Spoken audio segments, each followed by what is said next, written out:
Hello. ना period time पे नहीं आती है। जब पीरियड आने से पहले ही मतलब बुखार वगैरह हो जाता है, फीवर वगैरह हो जाता है, और फीवर वगैरह हो जाता है तो मतलब बीपी मेरा लो ही रहता है, फीवर हो जाता है, ये सब सारा कुछ होता है। पीरियड्स आने से पहले 10 दिन पहले मुझे फीवर हो जाता है और मतलब पीरियड्स टाइम पे नहीं आती है, ब्लीडिंग ज्यादा नहीं होती है। जी। इसी जानकारी के लिए मैंने आपको सवा, सवाल करने के लिए शुक्रिया मैम। सर, आप इनका सवाल समझ पाए हैं? जी, मुझे जितना समझ आया आपका सवाल, उसके हिसाब से आपने कहा कि मुझे पीरियड आने से पहले कुछ दिन बुखार की प्रॉब्लम हो जाती है और कुछ और लक्षण आ जाते हैं। जी। बिल्कुल, इन समस्याओं को, इन सिम्टम्स को मेडिकल लैंग्वेज में पीएमएस भी कहा जाता है, प्री मेंस्ट्रुअल सिंड्रोम भी कहा जाता है। महीने में नियमितता से पहले कुछ लक्षण आना, ये प्री मैच्योर सिम्टम्स हैं। तो यहाँ पे देखिए, मरीज को कई किस्म के सिम्टम आते हैं। अक्सर जो हम क्लिनिक में देखते हैं, महिलाओं को सिम्टम क्या आते हैं, पीरियड आने से हफ्ता पहले, 2-4 दिन पहले, 3-4 दिन पहले चिड़चिड़ापन आना, बुखार आ जाना, कई बार मन खराब होता है, जी। उल्टियों की शिकायत हो जाती है। कई बहुत सारी महिलाओं में हमने देखा है उन्हें माइग्रेन की, सिरदर्द की शिकायत भी आना शुरू हो जाती है, चिड़चिड़ापन आ जाता है, कईयों को उसमें छाती में सूजन आनी शुरू हो जाती है। इसके अलावा और भी बहुत सारे लक्षण हैं। इन लक्षणों को ही नजर में रख के, इसके साथ और कौन कौन से लक्षण आ रहे हैं, ये सभी लक्षण मिलकर ही हमें गाइड करते हैं कि हमें किस टेस्ट की तरफ जाना है और इस इंसान को कौन कौन सी बीमारियां हो सकती हैं। जी। तो डॉक्टर साहब, आप इन्हें क्या सजेस्ट करेंगे? मैंने ये सजेस्ट करूंगा, एक तो आप अपने खान पान की तरफ ध्यान रखिए, दूसरा आप अपने नियमित जो आपकी रूटीन है इसमें आप व्यायाम को जरूर शामिल करें। कम से कम 15 से 20 मिनट की सैर इनके लिए बहुत जरूरी है। उसके अलावा इनको खाने पीने में, अपने में पानी, जो हमारी नेचुरल मेडिसिन में हम इसको कह सकते हैं, अपने खाने पीने में कम से कम रोज का कोई 10 गिलास के करीब पानी जरूर इनको पीना चाहिए। तो और इसके अगर समस्या तभी बनी रहती है तो एक बार कंसल्ट, उसके बाद इनको डॉक्टर से मिलना बहुत जरूरी है। जी। डॉक्टर साहब, आप हमें बता रहे थे, जो लक्षण आप हमें बता रहे थे, जी। मैं समझती हूँ हर महिला में जो लक्षण है वो देखे जाते हैं। जैसे आपने कहा कि हेयर की जो ग्रोथ है वो बहुत कम जी। लोगों में देखी जाती है। मे बी जिन लोगों को ये डिजीज है उनको ये एक पहला लक्षण है। बिल्कुल जी। जी। तो डॉक्टर साहब, कहा जाता है होम्योपैथ जो होते हैं बहुत सारे जो बारीकियों को जानकर ही जो है इलाज किया जाता है वहां पर। डॉक्टर साहब, इलाज की हम बात करेंगे, पहले मैं ये जानना चाहूंगी कि किस एज की जो महिलाएं हैं वो ज्यादातर इसमें आती हैं? देखिए, इसमें जितनी भी महिलाएं हैं, हमें 18 साल से लेकर 40 साल की उम्र के बीच की जो महिलाएं हैं, इनमें इस बीमारी की जो समस्या है इसके चांसेस ज्यादा पाए गए हैं। जी। डॉक्टर साहब, कहीं ना कहीं जो एक प्रोडक्टिविटी एज है, जी, जो रिप्रोडक्टिव एज है इसमें ज्यादातर ये मिलते हैं, क्योंकि हमारी जो ओवरीज हैं वो इसी एज में ज्यादा एक्टिव भी रहती हैं, क्योंकि मीनोपॉज के बाद ऐसी समस्या आने के चांसेस नहीं रहते हैं। जी। तो मीनाकी से लेके जब मासिक धर्म शुरू होता है, यहाँ से लेके पीरियड्स बंद होने तक, मीनोपॉज की एज तक इसके चांसेस रहते हैं। और आजकल जो हम नए ट्रेंड के हिसाब से देख रहे हैं, जो यंग एज के बच्चे हैं, जो जिनकी एज 16 से ऊपर जा रही है, जिनमें अभी पीरियड्स आए हुए 1-2 साल ही हुए हैं, उनमें ये समस्या भी मिलनी शुरू हो गई है। जी। तो डॉक्टर साहब, ये एक पीक एज होती है, जैसे कि आपने कहा, ये जो मिडिल एज आपने बताई, ये पीक एज होती है इनफर्टिलिटी, फर्टिलिटी की भी। तो डॉक्टर साहब, इनफर्टिलिटी के भी चांसेस इसमें बढ़ जाते हैं? जी, अगर पॉलीसिस्टिक डिजीज को हम बड़े प्रॉपरली ट्रीटमेंट नहीं करेंगे या इसके लिए हम नहीं ध्यान रखेंगे, तो ये आगे चल के इनफर्टिलिटी की शिकायत में बहुत बड़ी समस्या है। इसकी वजह से इनफर्टिलिटी हो सकती है। डॉक्टर साहब, कॉम्प्लिकेशन की आपने बात कर रहे हैं, हम कॉम्प्लिकेशन और क्या क्या हो सकते हैं इसमें? देखिए, जो पेशेंट पीसीओडी से सफर कर रहा है, कॉम्प्लिकेशन में उन्हें हार्मोनल डिसऑर्डर होने के बहुत सारे चांसेस है। हार्मोनल डिसऑर्डर में भी जो आजकल बहुत कॉमन है, थायराइड, ठीक है ना, और थायराइड में भी हाइपोथायराइड होने के चांसेस ज्यादातर रहते हैं। अगर हम पीसीओडी को सही तरीके से समझ के इसके लिए ध्यान ना रखें, इसका प्रॉपर ट्रीटमेंट ना करवाएं, ये आगे चल के आपको किन केसेस में ये डायबिटीज में भी कन्वर्ट हो सकता है, आपको थायराइड हो सकता है, इनफर्टिलिटी की प्रॉब्लम हो सकती है। और जिन वजहों से आपको पीसीओडी की प्रॉब्लम हो रही है, अगर इन वजहों को हम प्रॉपरली सॉल्व नहीं करेंगे, मोटापा इसमें सबसे बड़ी बीमारी है, जिसमें ब्लड प्रेशर बढ़ना भी एक बीमारी है उसकी वजह से। और कुछ केसेस में हमने देखा है कि फाइब्राइड की तरफ भी पेशेंट चल पड़ता है, बच्चेदानी में रसोलियां भी बनना शुरू हो जाती हैं। जी। डॉक्टर साहब, आपने कहा कि बहुत सारे कारणों से जो पीसीओडी जो है वो डेवलप हो जाता है। डॉक्टर साहब, मेन कारण क्या है जो हर एक महिला को समझने की जरूरत है? पीसीओडी के पीछे कारण तो बहुत सारे हैं, लेकिन इन कारणों को हम एक एक चरण में अगर समझने की कोशिश करें, देखिए, ये एक हम इसको लाइफस्टाइल डिसऑर्डर कहते हैं। तो लाइफस्टाइल डिसऑर्डर का मतलब है कि हमें अपनी जिंदगी के जो रोज की हमारी रूटीन है उसमें हमें कई सारे बदलाव लाने होंगे। जहां हम आलसी प्रवृत्ति के हैं, जहां हम अपने खाने पीने पे ध्यान नहीं देते हैं, जहां हम नियंत्रित एक्सरसाइज नहीं करते हैं या कहीं डेली वॉक के लिए नहीं जाते हैं, ये एक बहुत बड़ी समस्या है जिसकी वजह से पीसीओडी हो सकता है। उसके पीछे एक और वजह भी है, स्ट्रेस। देखिए, स्ट्रेस एक बहुत बड़ा शब्द है जिसकी बहुत सारे मायने निकाले जा सकते हैं, लेकिन पीसीओडी के पीछे जो हमने देखा है, जो महिलाएं जो 24 घंटे तनाव से घिरी रहती हैं, जिन्हें अपने परिवार को लेके, अपने ऑफिस को लेके, अपनी लाइफ की रूटीन को लेके बहुत ज्यादा तनाव रहता है, और जो उस तनाव में अपने आप को कहीं आके बेबस महसूस करती हैं या किन्हीं ऐसी लक्षणों से पीड़ित हैं, उनकी लाइफ में एक तो तनाव हो गया, और उस तनाव की वजह से उनकी लाइफ में कुछ ऐसे सर्कल्स आए जहां वो अपने लाइफस्टाइल को मेंटेन नहीं कर पा रही हैं। जब ये सब चीजें मिल जाएंगी तो फिर जरूर है कि वहां चांसेस रहेंगे कि पेशेंट को पीसीओडी या कोई और हार्मोनल डिसऑर्डर हो जाएगा। और अगर जहां हार्मोनल डिसऑर्डर होता है, डॉक्टर साहब इस पर हम बात करेंगे डिसऑर्डर पे। एक दर्शक हमारे साथ लाइन पर आ चुके हैं। हेलो हेलो हेलो, नमस्कार मैम, हेलो मैम, मैं अंजलि बोल रही हूँ जम्मू से। जी मैम। हाँ जी मैम, मेरा आंसर है इनसे कि एक्चुअली मुझे पीसीओडी की प्रॉब्लम है, तो मुझे ये पूछना है इनसे कि मुझे एक्चुअली राइट ओवरी में वो है फ्लूड हुआ है मुझे, तो मैंने एक बार ऑपरेट किया है लेकिन फिर से फ्लूड हो गया, तो मैंने उन्होंने उसके लिए मुझे टीबी की दवाई वहां पे डाल दिया था, तो अभी भी वो फ्लूड बढ़ा हुआ है जी। तो मुझे ये पूछना है कि डॉक्टर से कि ये क्या है। सवाल करने के लिए शुक्रिया अंजलि जी। सर क्या कहेंगे, इन्होंने इलाज भी कराया? जी अंजलि जी सुनिए डॉक्टर साहब क्या कहते हैं। जी, मैंने आपका सवाल सुन लिया है। जी देखिए, जो मैम इन्होंने सवाल किया कि इनकी राइट ओवरी में पहले भी प्रॉब्लम थी जिसकी वजह से इन्होंने उसको ऑपरेट भी करवाया है। देखिए, हम होम्योपैथिक ट्रीटमेंट जब कभी भी करते हैं तो हम ये जानने की कोशिश करते हैं कि उस बीमारी से पहले उस मरीज की जिंदगी में ऐसा क्या बदलाव आया था, मानसिक तौर पे या उसकी खाने पीने की आदतों में, या उसके पहले उसको कोई और बीमारी आई थी, उस बीमारी की शुरुआत से पहले उनकी जिंदगी में ऐसा क्या रहा था जिसका इम्पैक्ट, जिसका प्रभाव पड़ा और उसके बाद उनको ये बीमारी होनी भी शुरू हुई। जैसे कि इन्होंने बताया कि इन्होंने ऑपरेशन करवाया, ऑपरेशन में इन्होंने कुछ ट्रीटमेंट लिया। देखिए, वो एक मैनेजमेंट का तरीका है, कई बार उसके बाद भी पेशेंट ठीक हो जाता है, लेकिन अगर आपकी जिंदगी में जिस वजह से आप बीमार पड़ रहे हैं उस वजह का कोई निदान नहीं निकल पा रहा है, वो वजह वापस आपकी जिंदगी में बार बार आ रही है, तो फिर जब तक वो वजह का सोल्यूशन नहीं निकलेगा तब तक उस तरीके से ट्रीटमेंट नहीं किया जाएगा, आपको बीमारी आने के चांसेस वापस रहेंगे। ये बार बार हो सकती है। डॉक्टर साहब जैसे मैम का क्वेश्चन भी था कि इन्होंने एक बार सर्जरी कराई है, वो भी बहुत सारी लेडीज से जुड़ी बहुत सारी ऐसी प्रॉब्लम्स होती हैं, हार्मोनल प्रॉब्लम्स होती है जिनमें सर्जरी की जरूरत पड़ती है, तो डॉक्टर साहब क्या होम्योपैथी की जो मीठी गोली है क्या सर्जरी को अवॉइड करवा सकती है? जी बिल्कुल, ऐसे होम्योपैथिक ट्रीटमेंट में बहुत सारे तरीके हैं जहां आप सर्जरी को अवॉइड कर सकते हैं। हम अपनी रोज की रूटीन में कई बार पेशेंट देखते हैं जो हमारे पास रसोली के लिए आते हैं, बच्चेदानी में रसोली है, जिसके लिए आमतौर पर जो फर्स्ट प्रेफरेंस ट्रीटमेंट दी जाती है वो सर्जरी को ही दी जाती है, और स्पेशली मीनोपॉजल एज के बाद, कि मीनोपॉजल एज आ चुकी है, आपके बच्चे हो चुके हैं, मीनोपॉजल एज हो चुकी है, उसके बाद आपको कभी डायग्नोज होता है तो आमतौर पर यही सोचा जाता है कि अब इस बच्चेदानी की जरूरत नहीं है, तो लिहाजा बार बार पीड़ित रहने से अच्छा है हम ऑपरेशन करवा के से परमानेंट छुटकारा पा लें। देखिए, वो भी एक तरीका है, लेकिन अक्सर हमने ऐसा देखा है कि अगर किसी पेशेंट की सर्जरी होती है, मीनोपॉज के बाद हिस्टेक्टोमी करवाते हैं, उसके बाद भी पेशेंट्स में कुछ सिम्टम्स आने शुरू हो जाते हैं। जो कॉमन सिम्टम है पेशेंट में, हॉट फ्लैशेस, उन्हें हमेशा बार बार लगता है कि मुझे बहुत गर्मी लग रही है, मुझे चिड़चिड़ापन आ रहा है। हॉट फ्लैशेस में मैं बात करूंगी, एक दर्शक हमारे साथ निशा जी हैं, वो आपसे सवाल पूछेंगे। हेलो हेलो हेलो जी निशा जी पूछिए अपना सवाल। सर मैंने आपको पूछना है कि सर मैंने लास्ट मंथ यूज की थी, तो सर तब से मेरे को ना हेडेक हो रही है, तो सर मुझे पूछना था कि कहीं मेरी फर्टिलिटी को तो नहीं इफेक्ट कर रहा है? निशा जी आपका क्वेश्चन क्लियर समझ नहीं आया, एक बार फिर से आप सवाल कीजिए। जी मैम, मैंने होस्टिक यूज की, तो तब से मेरे को 2 बार पीरियड्स आ चुके हैं, और मेरे को जो हेडेक हो रही है वो बड़ी जोर से हो रही है,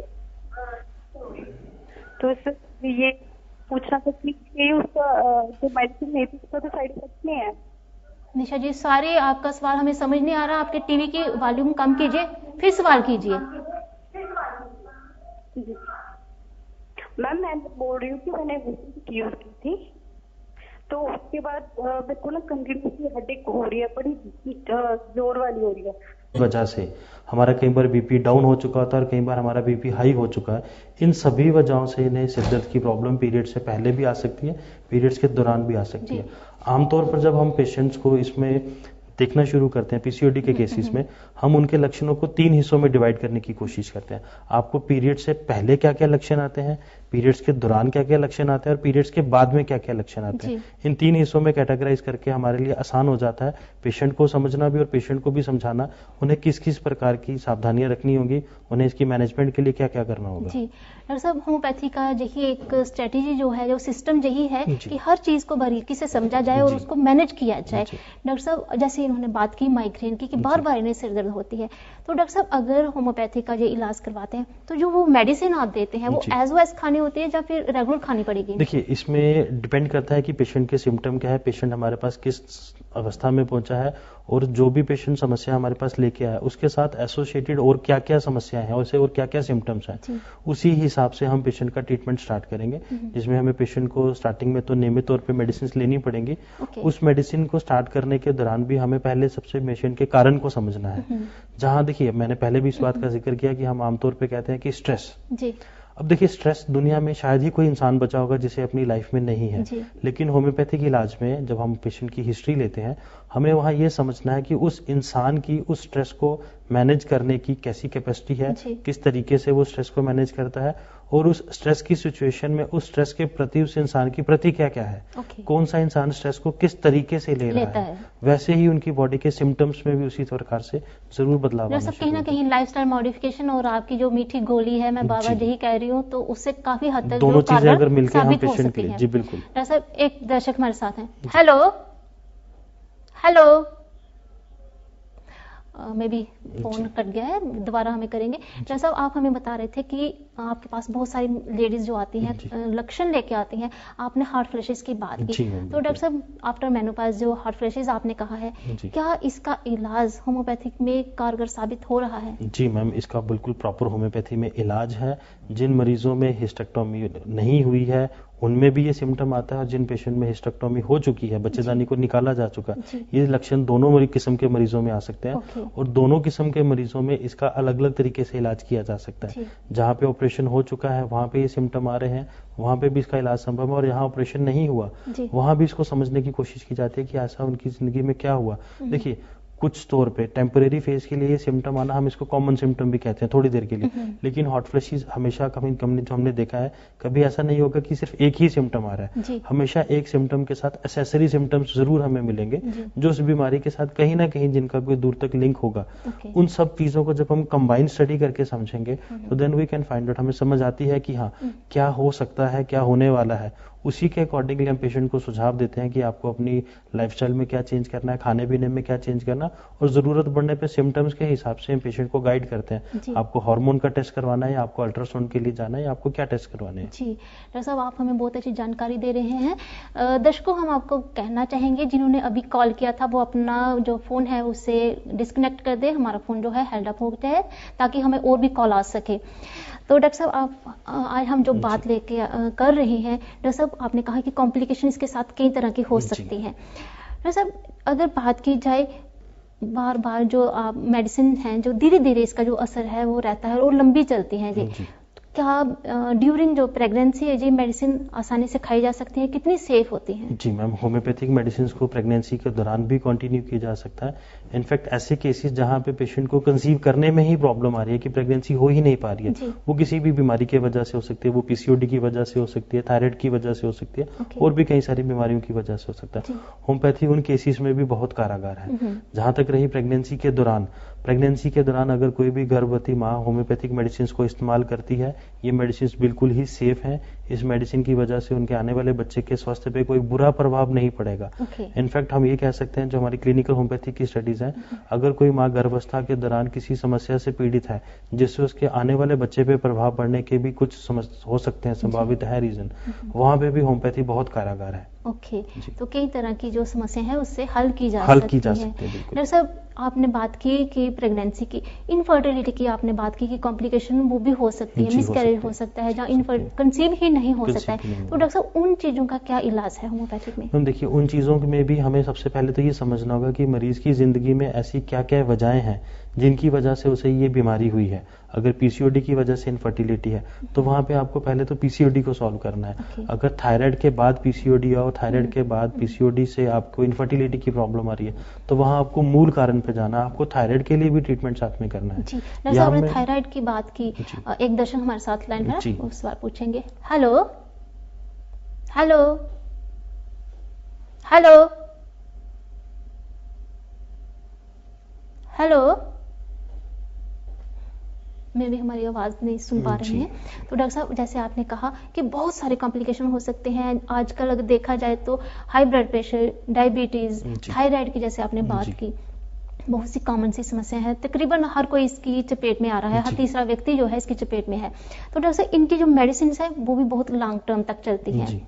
अगर मैं सच्चाई कहूँ तो 90% लोगों को पूरी उम्र दवाइयाँ खानी पड़ती हैं। तो डॉक्टर साहब, जब लंबी दवाई चलती हैं, हमारे जो आपने होम्योपैथी की जो दवाइयाँ हैं, क्या इनका कहीं साइड इफेक्ट देखा गया है?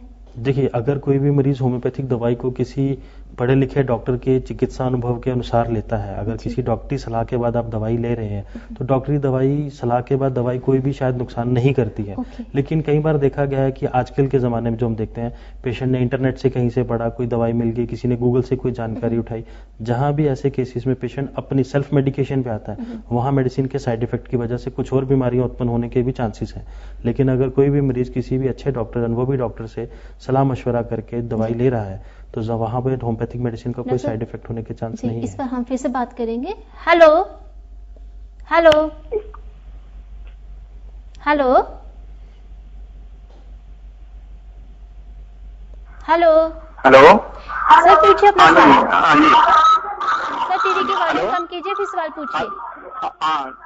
डॉक्टर साहब, हमारा बच्चा छत से गिर गया था, वो छत से गिर गया, हम आरसपुरा बढ़िया ग्राउंड से बोल रहे हैं, तो उसको सुनाई कम थोड़ा देता है, कान से सुनाई कम देता है जी। टीवी का वॉल्यूम कम कीजिए। फिर हम डॉक्टर साहब इनका सवाल समझ चुके हैं, आप क्या कहेंगे? इनका सवाल था कि इनका बच्चा छत से गिर गया है, सुनने में उसको प्रॉब्लम, उसके बाद सुनने में प्रॉब्लम है। देखिए जी, ऐसी समस्याओं में भी होम्योपैथिक उपचार भी कारगर है, ऐसी बीमारियों में भी कारगर है। वहाँ पे हमें मरीज की जब हमें हिस्ट्री लेंगे कि किन कारणों में वो गिरा, लेकिन इसके साथ साथ हमें मरीज की स्कैनिंग भी चाहिए होगी। ऐसे केसेस में हम ब्रेन की सीटी स्कैन भी पेशेंट से मांगेंगे, पेशेंट का एमआरआई भी देखेंगे, उसके ब्रेन पे कौन से पार्ट पे कैसी इंजरी हुई है, उस इंजरी के बाद उसमें क्या क्या कॉम्प्लिकेशंस आनी शुरू हुई थी, क्या वो इंजरी रिवर्सिबल है, क्या वो इंजरी रिवर्सिबल नहीं है। ये सब चीजों को, उसके लक्षणों को ध्यान में लेने के बाद जो भी कारगर होम्योपैथिक दवाई होगी उससे चिकित्सा पॉसिबल है इनका। ओके, तो डॉक्टर साहब, इन्हें आप सजेस्ट करेंगे कि एक बार दिखा लें, अगर उनके पास पूरे वो टेस्ट वगैरह हैं, बिल्कुल नहीं होंगे तो ये करवा लेंगे। जी बिल्कुल, वो तो डॉक्टर, किसी भी डॉक्टर से सलाह लेंगे, वो डॉक्टर ने जरूर बताएंगे। एग्जामिनेशन है वो इनको करवाना होगा पहले।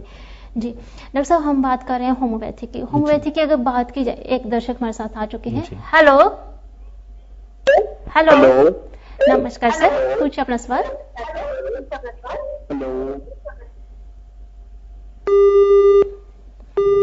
हमसे कनेक्ट नहीं हो पा रही है इनकी बातचीत। तो डॉक्टर साहब, आप हमें बता रहे थे कि जो दवाइयाँ लंबी चलती हैं, उन्हें दवाई जो है छोटी छोटी रहती है, लेकिन अगर ओवरडोज हो जाए, जब सेल्फ मेडिकेशन इसके साथ की जाए तो ये नुकसानदायक भी हो सकती है। जी बिल्कुल। जी डॉक्टर साहब, इनको इन गोलियों को हाथ ना लगाने की सलाह दी जाती है, उसका क्या मतलब रहता है? देखिए, यहाँ मैं अपने दर्शकों को बताना चाहूंगा, ये जो होम्योपैथी में सफेद गोलियां हैं, ये सफेद गोलियां दवाई को शरीर के अंदर पहुंचाने का एक तरीका है। हमारी होम्योपैथी की फार्मेटिकल लैंग्वेज में इनको व्हीकल कहा जाता है। डॉक्टर साहब, इस पर मैं बात करूंगी। दर्शक हमारे साथ हैं। हेलो हेलो हेलो, सर पूछिए अपना सवाल। हेलो सर, अपना सवाल पूछिए। हाँ, नमस्कार मैम। नमस्कार जी। हेलो। हाँ सर, हम आपको सुन रहे हैं, पूछिए अपना सवाल। डॉक्टर साहब से पूछना चाह रहा था कि होम्योपैथिक मेडिसिन के साइड इफेक्ट आप सुनते हैं कि नहीं है, बट क्या डॉक्टर ये बता सकते हैं कुछ सीरियस इश्यूज होते हैं और कोई भी परसेंटेज इसमें कोई साइड इफेक्ट है? धन्यवाद। जी सवाल करने के लिए बहुत बहुत शुक्रिया सर, क्या कहेंगे आप? देखिए मैम, इसी सवाल पे हम पहले ही चर्चा कर रहे थे कि होम्योपैथिक दवाइयों के साइड इफेक्ट की इन्होंने बात की। जी। देखिए मैं अपने दर्शकों को बताना चाहूंगा कि साइड इफेक्ट किसी भी दवाई का हो सकता है, जी। होम्योपैथी का भी हो सकता है। इसलिए हम आपको हमेशा यही सलाह देंगे कि कोई भी दवाई, चाहे वो होम्योपैथिक दवाई ही है, आप कोई भी दवाई इस्तेमाल करने से पहले डॉक्टरी सलाह जरूर लें, जी। क्योंकि दवाई और ट्रीटमेंट ये दो अलग अलग शब्द हैं। दवाई तो आपको कहीं से भी मार्केट में अवेलेबल है, आप किसी से भी जगह से ले सकते हैं, लेकिन जब हम ट्रीटमेंट की बात करते हैं तो ट्रीटमेंट में दवाई के साथ साथ एक डॉक्टर की समझ, सूझबूझ और अनुभव भी साथ में जुड़ा हुआ होता है। जी। तो जब डॉक्टरी सलाह से, डॉक्टर के अनुभव के हिसाब से आप दवाई लेंगे, वहां चांसेस नहीं रहेंगे कि आपको साइड इफेक्ट हो। जी, कहीं ना कहीं डॉक्टर साहब जो आपने कहा कि सेल्फ मेडिकेशन इसमें नहीं की जा सकती बिल्कुल है। नहीं की जा जी, सकती है। डॉक्टर साहब आप हमें बता रहे थे कि इन दवाइयों को हाथ न लगाने की एक जी, वजह होती है कि जी। दवाई क्या रहता है उसका? जो होम्योपैथी की सफेद गोलियां हैं मैम, ये बेसिकली दवाई नहीं है, ये एक व्हीकल है, जो एक जरिया है दवाई को अंदर ले जाके शरीर के अंदर डालने का। हमने आमतौर पर देखा है कि कई बार हम बच्चों को मेडिसिन देते हैं या कई बड़ों को मेडिसिन देते हैं तो बहुत सारी दवाइयों का स्वाद कड़वा रहता है। जी। तो इस कड़वाहट की वजह से कई बार होता है कि बच्चे दवाई बाहर निकाल देते हैं, बच्चे मुंह में लेते हैं, इसके स्वाद की वजह से उसको नहीं ले पाते हैं। जी। तो होम्योपैथी में एक तरीका है, जो सफेद गोलियां हैं ये मीठी रहती हैं, तो इन मीठी गोलियों में हम कुछ होम्योपैथी की लिक्विड दवाई डालते हैं, ओके। जिसको कई बार पेशेंट स्मेल करता है तो वो कहता है कि डॉक्टर साहब मुझे इसकी स्मेल में कुछ अल्कोहल की फ्रेग्रेंस आ रही है। ओके। ऐसे कई बार पेशेंट कहते हैं।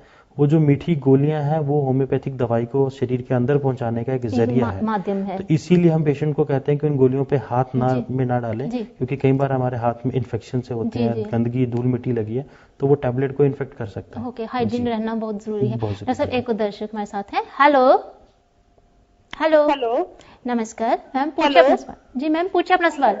हेलो हेलो, पूछिए अपना सवाल मैम। हेलो, मैम अपना सवाल पूछिए। आवाज नहीं आ रही मैम। हमें आ रही है, आप अपना सवाल पूछिए। मैम पेट में बॉल लगने से पेट दर्द हो गया, उसका कोई इलाज? जी सर, क्या कहेंगे आप?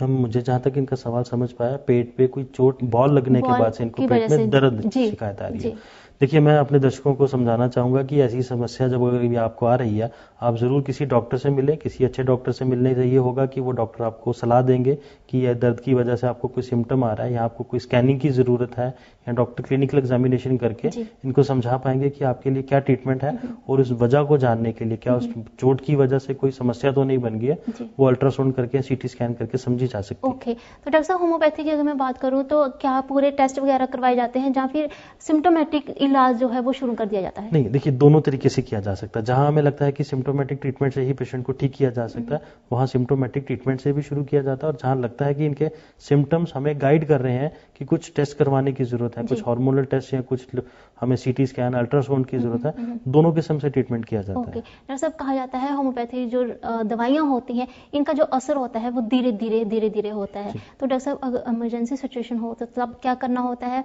और अगर मैं बात करूं कि डॉक्टर साहब जब हम होम्योपैथी दवाई लेते हैं तो उनके साथ पेशेंस और स्ट्रेस फ्री और उसमें बिलीव करना कितना जरूरी होता है?